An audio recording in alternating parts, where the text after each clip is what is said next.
రకమైనటువంటి అంశం ఏం కాదు. అది పెద్ద విషయం కాదు. కానీ ఒక సినిమా ప్రమోషన్‌లో నిన్న పవన్ కళ్యాణ్ మాట్లాడినటువంటి మాటలు అంటే ప్రతి హీరో తన సినిమా హిట్ అయిద్దని చెప్తారు.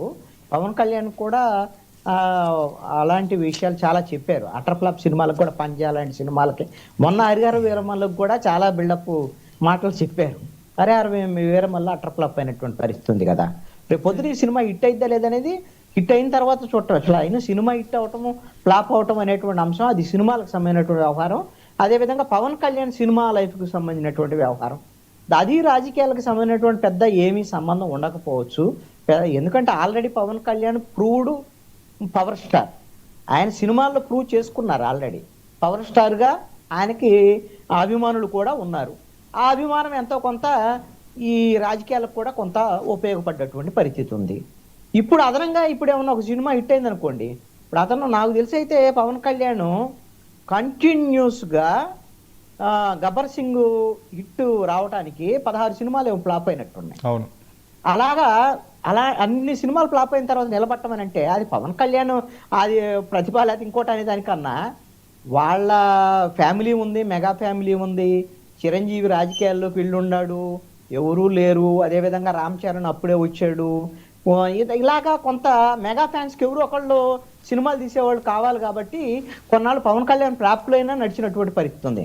ఇప్పుడైతే పవన్ కళ్యాణ్ ఇప్పుడు ఓజీకి ఫ్లాప్ అయింది అనుకోండి, బహుశా నాకు తెలిసి అయితే సినిమాలు స్టాప్ చేస్తాడు. ఎందుకంటే సినిమాల్లో ఎవరైతే వాళ్ళని చూసేటువంటి పరిస్థితి ప్రేక్షకుల వైపున ఆదరణ ఉంటుందో వాళ్ళు మాత్రమే రాణించేదానికి అవకాశం ఉంటుంది. ఇప్పుడు రేపొద్దున ఆయన 16 సినిమాలు ఇంతకుముందు తరహా ఇప్పుడేమీ ఉండదు. ఆల్రెడీ మెగా ఫ్యామిలీ నుంచి ఒక కుప్పలు తెప్పలుగా హీరోలు వస్తున్నారు. ఎప్పుడు ఏదో ఒక సినిమా రిలీజే ఉంటుంది. కాబట్టి ఇప్పుడు పవన్ కళ్యాణ్ కోసం ఎదురు చూసేటువంటి పరిస్థితి కూడా ఏముండదు. ఇప్పుడు అత్తారింటికి దారే తర్వాత అజ్ఞాతవాస, అటర్ ఫ్లాప్, ఆ తర్వాత సినిమాలు తీసుకున్నారు. ఇప్పుడు తర్వాత వచ్చిన సినిమాలన్నీ కూడా ఆ బ్రో ఏదో కొద్దిగా గొప్ప ఏదో ఆడింది కానీ మిగతా సినిమాలు ఇప్పుడు 'హరిహర వీరమల్లు', అటర్ ఫ్లాప్ చూసాం కదా. అందుకని సినిమాలు చేయాలా లేదనేటువంటి విషయాల్లో నాకు తెలిసి అయితే రాజకీయాల్లో ఉన్నటువంటి డబ్బు, రాజకీయాల్లో ఉన్న లాభాలు సినిమాల్లో ఉండవండి. కనీసం 10% కాదు కదా, 1% కూడా ఉండదు. పవన్ కళ్యాణ్ సినిమాలు తీసి కష్టపడ్డ డబ్బులు నాకు తెలిసి అయితే అంతకన్నా కొన్ని 10 రెట్లో డబ్బులు ఇప్పుడు ఈ 5 ఏళ్లలో సంపాదించేటువంటి డబ్బులు. ఆయన అలా సంపాదించే క్యారెక్టర్ అంటారా? సంపాదిస్తారండి. ఆయన క్యారెక్టర్ కాదు, రాజకీయాల్లోకి వచ్చిన వాళ్ళు అందరూ సంపాదిస్తారు. మీ పవన్ కళ్యాణ్ చేసే పనులు ఏంది, వ్యవహారం ఏంది? ఇప్పుడు ఈ 15 నెలల్లో పవన్ కళ్యాణ్ చుట్టూ ఉన్నటువంటి అవినీతి ఏంటి ఒకసారి మీరు డిబేట్ పెట్టండి సార్.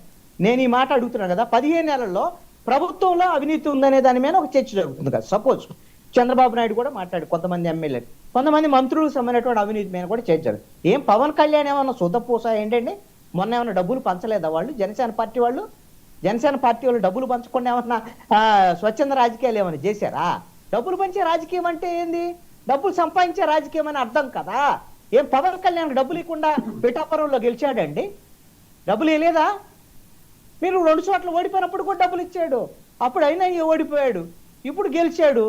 డబ్బులు రాజకీయంలో ఉన్నప్పుడు నువ్వు మొత్తము డబ్బులే ప్రధానమైన రాజకీయాలు చేసేటప్పుడు నేను డబ్బులు సంపాదించడం పవన్ కళ్యాణ్ అని ఆయన ఏదో శుద్ధపూస అని ఆయనే నీతి పంతుడని కాదండి, మిగతా రాజకీయ నాయకుల్లాగా అంత డబ్బు కోసం వెంపర్లాడే మనిషి అని.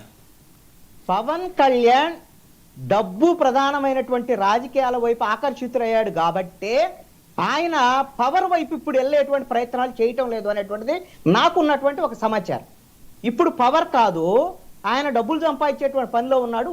వాళ్ళ పార్టీ, వాళ్ళ ప్రభుత్వము రేపొద్దున అధికారంలోకి రావడానికి కావాల్సినటువంటి పునాదులు వేసుకోవడానికి ఇప్పుడు ఎవరైతే ఈ డిబేట్ లో ఉన్నారో ఆ జనసేన నాయకురాలు ఆవిడ వాళ్ళ లక్ష్యం ఏంటి? వాళ్ళ పవన్ కళ్యాణ్ ముఖ్యమంత్రి అవ్వాలని, వాళ్ళ జన సైనికులు అందరూ ఆయన ముఖ్యమంత్రి కావాలని, పవన్ కళ్యాణ్ కూడా రాజకీయాల్లోకి వచ్చింది ముఖ్యమంత్రి కావాలని.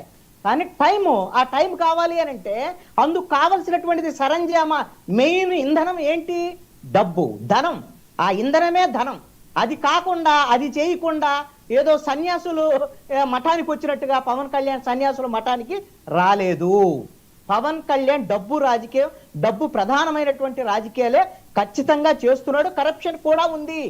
నేను మీకు కావాలంటే ఒక డిబేట్ దాని మీద పెట్టండి అని నేను పదే పదే మీకు సూచన చేస్తున్నాను. రైట్. ఏంటి అంటే అవసరం ఇదంతా. ఓకే, ఏంటి అంటే ఒక ప్రభుత్వంలో ఉన్న వాళ్ళు, ప్రతంలో ఉండేటువంటి వాళ్ళు కరప్షన్ చేస్తే దాని వల్ల నష్టం. ఇప్పుడు 5 ఏళ్లలో జగన్మోహన్ రెడ్డి చేశాడు కాబట్టే కదా ఇప్పుడు జగన్మోహన్ రెడ్డిని అరెస్ట్ చేయాలి ఈ కేసుల్లో అని మనం మాట్లాడుతున్నాం. జగన్మోహన్ రెడ్డి అరెస్ట్ నుంచి తప్పించుకోలేడు కూడా ఎట్టి పరిస్థితుల్లో. ఓకే ఓకే కీర్త గారు ఏంటి? నేను కృష్ణాంజనేయులు గారితో అసలు ఏకీభవించాను సార్. ఎందుకంటే వేరే పొలిటీషియన్స్ గురించి మీరు మాట్లాడొచ్చు కానీ పవన్ కళ్యాణ్ గారు అవినీతి చేస్తున్నారు, ఆయన అక్రమ సంపాదన సంపాదిస్తున్నారు అనే దానికైతే బేస్లెస్ అలిగేషన్ అని చెప్పాలి. ఇటువంటి